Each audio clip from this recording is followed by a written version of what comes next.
Back to my channel سحر کی دنیا. چلیے شروع کرتے ہیں. ہاں ہیگرڈ نے اسباد میں سر ہلایا. بیچارے بہت تیز دماغ اور ذہین تھے.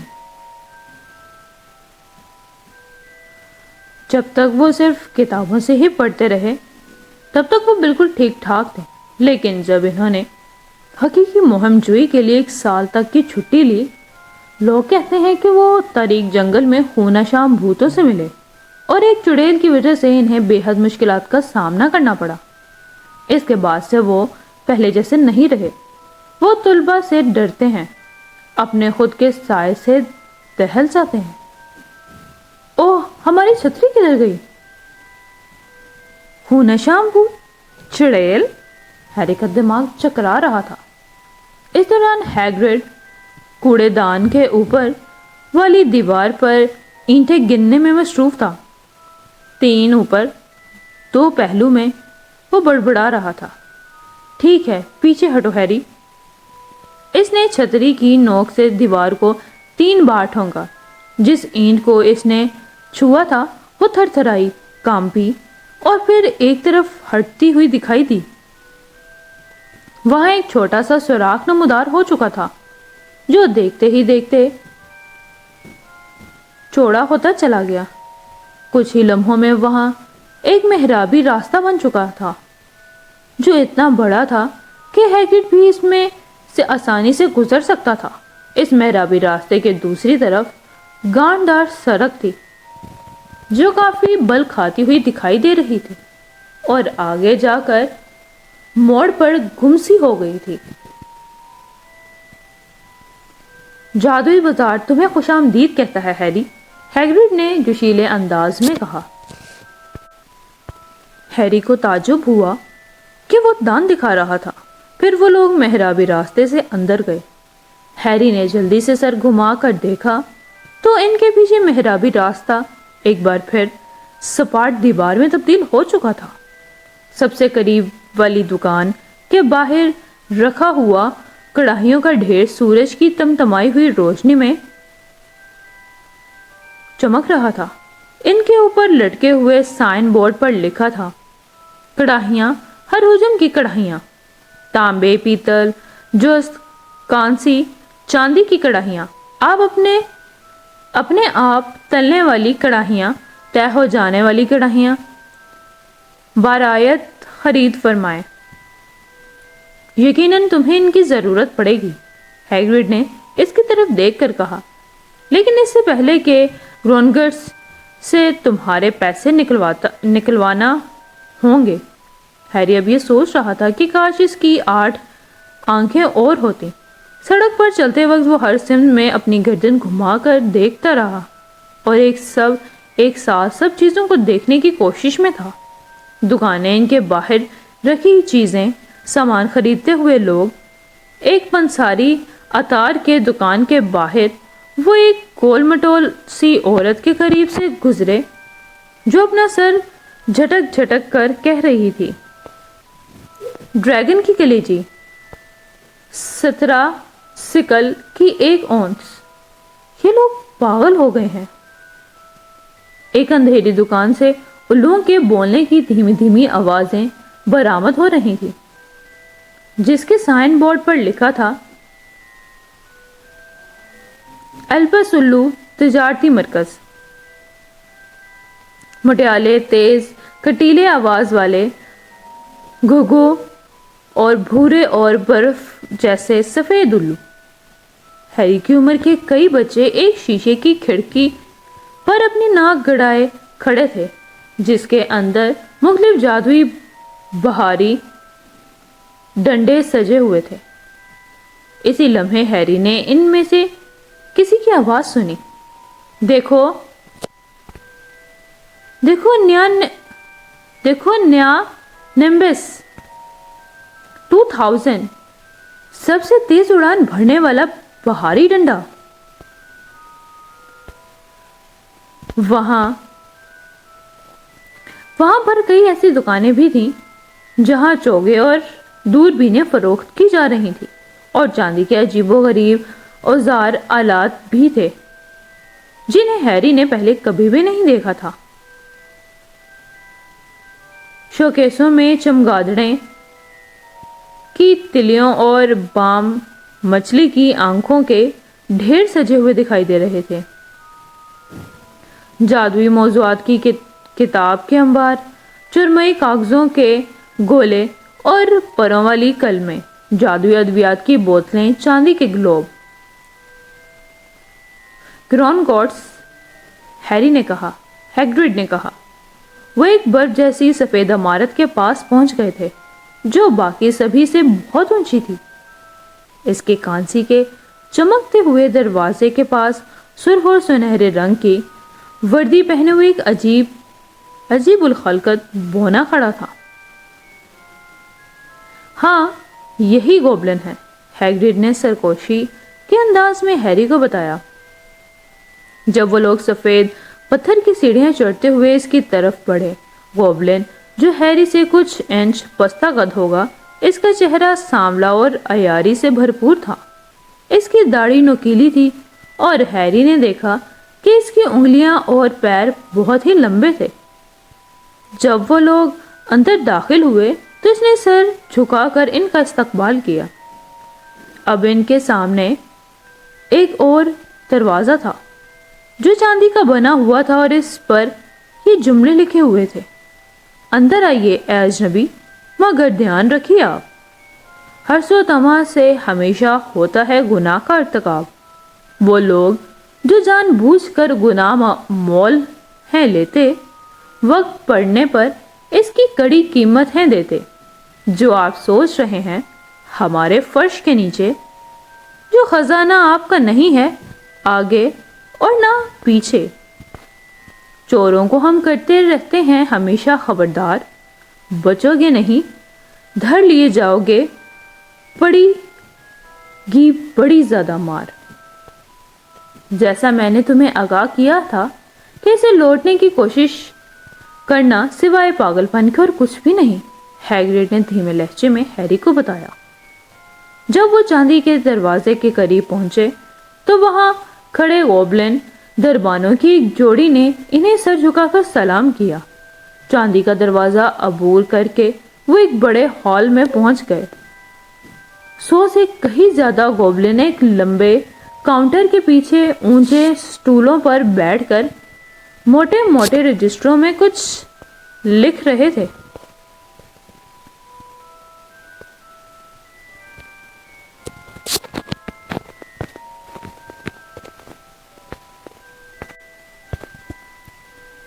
پیتل کے ترازو میں سکے تول رہے تھے۔ ان میں کچھ آنکھوں پر موٹے موٹے محدب عدسے لگا کر قیمتی جواہرات کا معائنہ کر رہے تھے۔ ہال سے باہر جانے والے دروازے اتنے سارے تھے کہ انہیں گنا نہیں جا سکتا۔ بہت سے گوبلن وہاں پر کھڑے تھے اور دروازوں سے آنے جانے والے لوگوں کی مدد کرنے میں مصروف تھے۔ ہیگریڈ اور ہیری کاؤنٹر کی طرف بڑھے۔ صبح بخیر، ہیگریڈ نے ایک خالی بیٹھے گوبلن سے کہا۔ ہم لوگ مسٹر ہیری پوٹر کی تجوری سے پیسہ نکالنا چاہتے ہیں۔ آپ کے پاس ان کی چابی ہے جناب؟ گوبلن نے خرخراتی ہوئی آواز میں پوچھا۔ یہیں کہیں ہوگی، ہیگریڈ نے کہا، اور پھر وہ اپنی جیبوں کا سامان کاؤنٹر پر خالی کرنے لگا۔ ایسا کرتے وقت کتوں کے پھپھوندی لگے کچھ بسکٹ گوبلن کے موٹے رجسٹر پر گر گئے۔ گوبلن نے ناگواری سے اپنی ناک سکیڑی۔ ہیری نے دیکھا کہ ان کی دائیں طرف بیٹھا گوبلن ترازو میں یاقوت کے نگینوں کا انبار تولنے میں مصروف تھا، جو کہ دہتے ہوئے سورج سرخ انگاروں جتنے بڑے تھے۔ مل گئی، ہیگریڈ نے تیزی سے کہا۔ اس کے ہاتھ میں ایک چھوٹی سی سنہری چابی تھی۔ گوبلن نے اسے قریب کرتے ہوئے بڑے غور سے دیکھا۔ یہ ٹھیک دکھائی دے رہی ہے، اور میں پروفیسر ڈمبلڈور کا ایک خط بھی لایا ہوں۔ ہیگریڈ نے خود کو پرسکون رکھتے ہوئے اور سینہ پھیلاتے ہوئے کہا، یہ اس چیز کے بارے میں جسے آپ بخوبی جانتے ہیں، تجوری نمبر 713۔ گوبلن نے اس خط کو بہت دھیان سے پڑھا۔ بہت خوب، اس نے ہیگرڈ کو خط واپس دیتے ہوئے کہا، میں آپ کے ساتھ کسی کو بھیج دیتا ہوں جو آپ کو ان دونوں تجوریوں تک لے جائے گا۔ گرپ ہیگ ایک اور گوبلن تھا۔ ہیگرڈ نے جب کتے کے تمام بسکٹ ایک بار پھر سے اپنی جیب میں ڈال لیے تو اس کے بعد وہ اور ہیری گرپ ہیگ کے پیچھے پیچھے ہال سے باہر جانے والے دروازے کی طرف بڑھے۔ تجوری نمبر 713 میں چیز کیا ہے جسے آپ جانتے ہیں؟ ہیری نے پوچھا۔ تمہیں نہیں بتا سکتا، ہیگرڈ نے پراسرار انداز میں دھیمی آواز کے ساتھ جواب دیا۔ ایک دم خفیہ ہے، ہاگورڈ کا کام ہے۔ ڈمبلڈور نے مجھ پر بھروسہ کیا ہے۔ تمہیں بتانے کا مطلب یہ ہے کہ ڈمبلڈور کا اعتماد اپنی اور اپنی نوکری دونوں کے ساتھ گناہ کرنا اور ایک ساتھ ہی ان سب کو گوا دوں۔ گرپ ہیگ نے ان کی مدد ان کے لیے دروازہ کھولا۔ ہیری امید کر رہا تھا کہ یہاں بھی سنگ مرمر کا فرش ہوگا، مگر ایسے حیرانی ہو گئی۔ وہ لوگ پتھر کی ایک تنگ راہداری میں پہنچ گئے تھے جس میں جلتی ہوئی مشالوں سے روشنی باہر آ رہی تھی۔ راہداری میں نیچے کی طرف سیدھی ڈھلان تھی اور فرش پر چھوٹی پٹریاں بچھی ہوئی تھی۔ گرپ ہیگ نے سیٹی بجائی اور ایک چھوٹی سی گاڑی پٹریوں پر دھڑدھڑاتی ہوئی ان کی طرف آ گئی۔ وہ اس میں سوار ہو گئے۔ ہیگرڈ بڑی مشکل سے اس میں سما پایا، پھر وہ چل دیے۔ پہلے تو وہ صرف بلدار راہداریوں کی بھولبلیوں میں ہی ادھر ادھر گھومتے رہے۔ ہیری نے راستہ یاد کرنے کی کوشش کی، بائیں دائیں پھر بائیں، سیدھا درمیانی راستہ، دائیں پھر بائیں، مگر یاد رکھوانا دشوار کام تھا۔ دھڑدھڑاتی ہوئی گاڑی کو راستہ معلوم تھا کیونکہ گرپ ہیگ اس گاڑی کو نہیں چلا رہا تھا، وہ اپنے آپ پٹریوں پر پھسلتی جا رہی تھی۔ ہیری کی آنکھیں تھکنے لگی تھی کیونکہ اس کے منہ پر ٹھنڈی ہوا کے تھپیڑے سیدھے پڑ رہے تھے۔ پھر وہ آنکھیں پھاڑ پھاڑ کر دیکھ رہا تھا۔ ایک بار تو اسے یوں لگا جیسے راہداری کے موڑ پر اسے آگ کا گولا دکھائی دیا ہو، اور وہ دیکھنے کے لیے مڑ سا گیا کہ کیا یہ واقعی کوئی ڈریگن ہے، لیکن بہت دیر ہو چکی تھی۔ وہ لوگ اور گہرائی میں اترتے چلے گئے، زمین کے اندر بنی ایک جھیل کے پاس سے گزرے جہاں چھت سے لٹکتی ہوئی معدنی چونے اور فرش سے اوپر جاتی ہوئی چونے کی کلمیں دکھائی دے رہی تھی۔ گاڑی کے شور و غل سے کہیں بلند آواز میں بولتے ہوئے ہیری نے ہیگرڈ سے پوچھا، میں نہیں جانتا کہ زمین کے اندر پائے جانے والے چونے کی معدنی کلموں اور زمین کے اوپر دستیاب چونے کے پتھروں میں کیا فرق ہوتا ہے؟ دونوں میں جو چیز مشترک ہے وہ ہے زمین، ہیگرڈ نے کہا، اور اس وقت مجھ سے کسی قسم کا کوئی سوال مت کرو۔ مجھے یوں لگتا ہے جیسے اس وقت میری طبیعت کچھ صحیح نہیں ہے۔ ہیگرڈ کا چہرہ پھک پڑ گیا، اور جب گاڑی آخرکار راہداری کی دیوار میں چھوٹے سے دروازے کے پاس رک گئی تو ہیگرڈ نیچے اترا۔ اس کے گھٹنے اتنے کانپ رہے تھے کہ اسے دیوار کا سہارا لینا پڑا۔ گرپ ہیگ نے جب دروازے کا تالا کھولا تو اندر سے کافی سارا سبز رنگ کا دھواں تیرتا ہوا باہر نکلا۔ کچھ ہی لمحوں بعد جب دھواں چھٹا تو ہیری کا منہ کھلا کا کھلا رہ گیا۔ اندر سونے کے سکوں کا ایک بڑا انبار تھا۔ چاندی کے سکوں کا انبار اس کے آگے ایک طرف تھا۔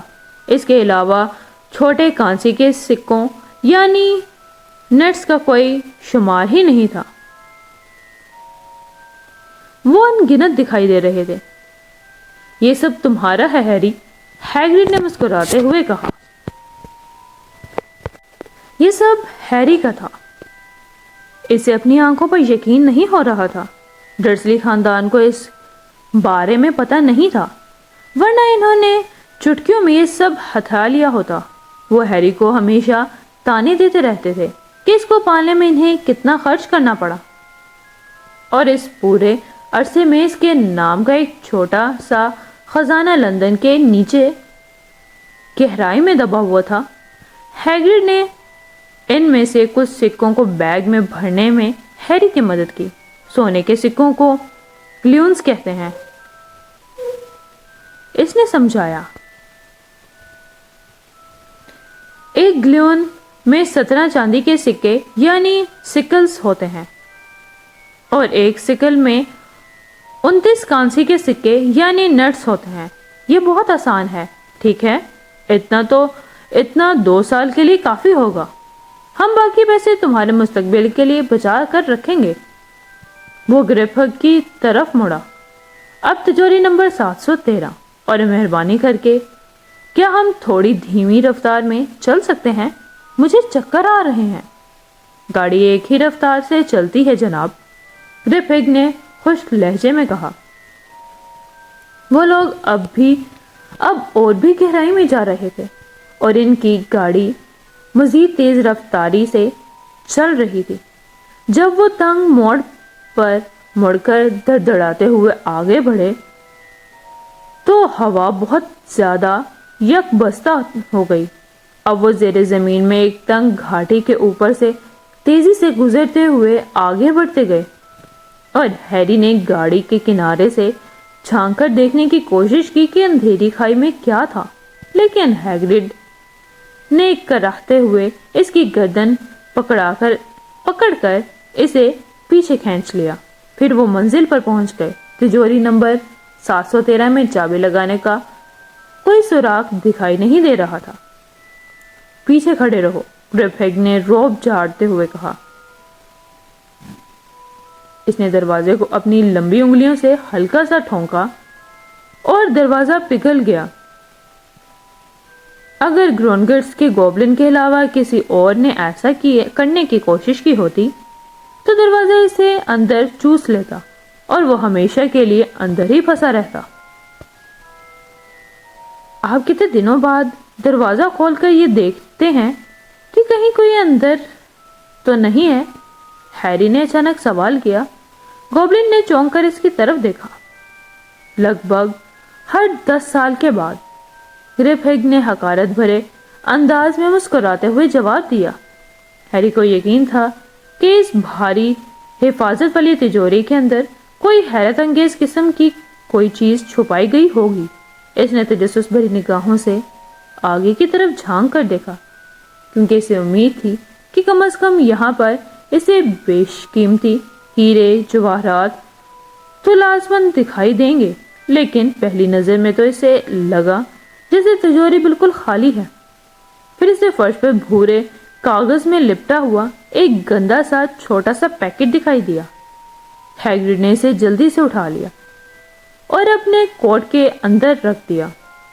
ہیری یہ جاننے کے لیے بہت بےتاب تھا کہ پیکٹ میں کیا چیز تھی، لیکن وہ یہ بھی جانتا تھا کہ پوچھنے کا کوئی فائدہ نہیں ہوگا۔ چلو ایک بار پھر اس بےہودہ گاڑی میں سوار ہو جاؤ، اور واپس لوٹتے وقت مجھ سے بات مت کرنا۔ بہتر ہوگا کہ ہم دونوں اپنا منہ بالکل بند رکھیں، ہیگرڈ نے سختی سے ہدایت دیتے ہوئے کہا۔ گاڑی کے ایک اور حیرت انگیز سفر کے بعد وہ گرونگرس کے باہر سورج کی روشنی میں کھڑے تھے، اور ان کی آنکھیں چندھیا رہی تھی۔ ہیری کو سمجھ میں نہیں آ رہا تھا کہ دوڑ لگا کر سب سے پہلے کہاں جائے، کیونکہ اب اس کے پاس پیسوں سے بھرا ہوا بیگ موجود تھا۔ وہ یہ تو نہیں جانتا تھا کہ 1 پاؤنڈ میں کتنے گلیون ہوتے ہیں، لیکن وہ اتنا ضرور جانتا تھا کہ اس کے پاس پوری زندگی میں جتنا پیسہ آج تک رہا ہے، اسے کہیں زیادہ پیسہ اس وقت اس کے ہاتھوں میں تھا۔ ڈڈلی کے پاس جتنے پیسے رہے تھے اس سے بھی کہیں زیادہ۔ اب تمہاری سکول کی وردی خرید لی جائے، ہیگرڈ نے کہا، اور ایک دکان کی طرف دیکھ کر سر ہلایا جس پر لکھا تھا میڈم میلیکن کے چوگے، ہر قسم کی تقریبات کے لیے۔ سنو ہیری، تمہیں یہ برا تو نہیں لگے گا کہ میں کچھ دیر کے لیے لیکی کالڈرن میں جا کر قوت بخش مشروب کو حلق سے اتار لوں؟ میں بتا نہیں سکتے کہ مجھے گرونگرس کی ان بیہودہ گاڑیوں سے کتنی نفرت ہے، ہیگرڈ نے جھکتے ہوئے انداز میں کہا۔ وہ اب بھی تھوڑا سا بیمار دکھائی دے رہا تھا، اس لیے ہیری میڈم میلیگن کی دکان میں تنہا ہی داخل ہو گیا۔ وہ کسی قدر گھبرایا ہوا نظر آ رہا تھا۔ میڈم میلیگن ایک گول مٹول اور خوش مزاج جادوگرنی تھی، جو اوپر سے نیچے تک ارغوانی رنگ کے کپڑوں میں ملبوس تھی۔ ہاگورٹ لڑکے، ہیری کے کچھ بولنے سے بیشتر ہی وہ بول پڑی، یہاں پر ہر چیز میسر ہے۔ ٹھہرو، ایک اور بچہ ابھی چوگے کا ناپ دے رہا ہے۔ دکان کے پچھلے حصے میں ایک زرد نوکیلے چہرے والا لڑکا سٹول پر کھڑا تھا، جبکہ ایک جادوگرنی اس کے لمبے کھلے چوگے میں سوئی لگا رہی تھی۔ میڈم میلیگن نے اس کے پاس والے سٹول پر ہیری کو کھڑا کر دیا، اس کے بعد سر پر ایک لمبا چوگا ڈالا اور صحیح اونچائی پر سوئیاں لگانا شروع کر دی۔ ہیلو، لڑکے نے ہیری کی طرف دیکھ کر کہا۔ ہاگورٹ؟ ہاں، ہیری نے جواب دیا۔ مزید جاننے کے لیے کہ لڑکا کون تھا اور ہیری اور وہ ایک دوسرے سے باتیں کیوں کر رہے تھے، جاننے کے لیے ہمارے ساتھ رہیے اور لائک، شیئر، سبسکرائب کرنا مت بھولیے گا۔ نیکسٹ ایپیسوڈ کے لیے اسٹے ود اس، تب تک کے لیے اللہ حافظ۔